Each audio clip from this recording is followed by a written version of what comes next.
سلام البنات، وش راكم؟ ان شاء الله تكونوا كامل لاباس واموركم بخير. مرحبا بكم عندي في وصفات ام ريتاج. جيتكم اليوم البنات بوصفه جديده اللي هي بروكلو محمر ومجمر في الكوشه. كما راكم تشوفوا فيه الشكل تاعو راهو يشهي يا البنات وساهل ماهل ما فيه والو، يعني يحتاج شويه تاع دجاج وشويه الوردات تاع البروكلو، وحنا درنا اروع طبق لوليداتنا ان شاء الله. ونروحوا نشوفوا الطريقه كيف.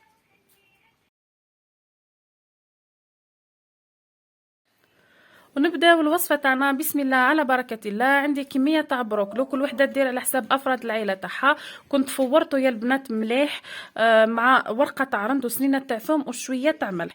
البروكلو انا دائما نفورو، ما ننصحكمش انكم طيبوه في الماء، على بالك كي طيبوه في الماء اللي يربح الوقت وراح يطيب في ساعه ومنا، بصح يا البنات راح يفقد هذاك اللوغو تاعو كامل في الماء، و اون بليس دو سا راح يتشرب هذاك الماء ويعود شغل فيه الماء بزاف وما تجيناش الوصفه تاعنا مليحه. نحتاج حبيبات تاع زروديه، البيض باش نقلي به البروكلو. جبت لا كوكوط تاعي، حطيت فيها شويه تاع سكالوب، اذا عندكم لي كويس ديروا معليش. درت بصله وطماطم مرحيين، شويه تاع ثوم مرحيه، التوابل درت والزيت والطوماطيش تاع لي بواط. التوابل درت ملح، فلفل اسود، زنجبيل، كزبر وفلفل عكري وشويه تاع دبشه. نديها مباشره على النار، لازم نقليو مليح هذاك اللحم تاعنا. بعد ما قليتها حوالي 15 دقيقه قليوها مليح يا البنات حتى يذوب لي هذاك البصل. شوفوا البصل راهو ذاب تماما. لهنا في هذه المرحله راح نضيف الزروديه تاعي، درت حبيبه بهذا الشكل. نحاولوا دائما ندخلوا الخضره لولادنا باش ياكلوها. نقلي مليح ونزيد نمرق بالماء يكون يغلي كذلك. نمرقوا يا البنات مي ما نكثروش الماء بزاف، لاني لاصوص تاعي نحبها تكون خاثره وتكون كميه قليله برك. من بعد كي نجمر البروكلو تاعي لانه راه كلش طايب نحتاج كميه قليله فقط. كما شفتوا راني درت كميه قليله. ونقفل لا كوكوط تاعي، كي نحس اللحم هذاك تاعي طاب نقفل وتكون لاصوص واجده. قفلت لا كوكوط تاعي وجيت هنا نقليو البروكلو كيف او الشوفلور. جبت زوز حبيبات تاع البيض، درت عليهم رشه تاع ملح، راح نضيف عليهم زوز مغارف كبار تاع فارينه، ونضيف التوابل اللي هما فلفل اسود، فلفل عكري وكزبر هذا مكان، وراح نضيف سنينه تاع ثوم تكون مرابيه حتى هي كيما شفتوا. نزيد نضيف عليها شويه تاع كزبر او دبشه حشيش، ونخلط مليح بالفرشيطه. ندخل هذيك الفارينه مليح في البيض تاعي.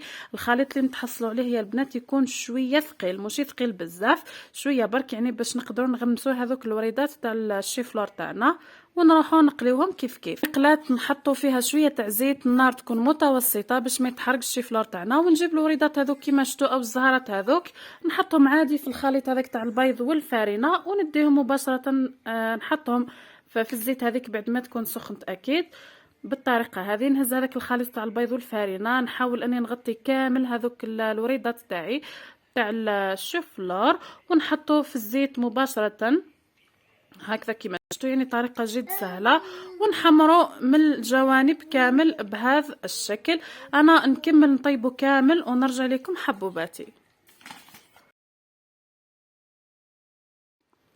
بعد ما قليت هذاك البروكلو تاعي، لاصوص تاعي راهي واجده صايي. شوفوا البروكلو كيف حمرته يا البنات، جاي شهي وريحته يعني ما شاء الله، خاصه اللي يحبوا البروكلو او الشوفلور.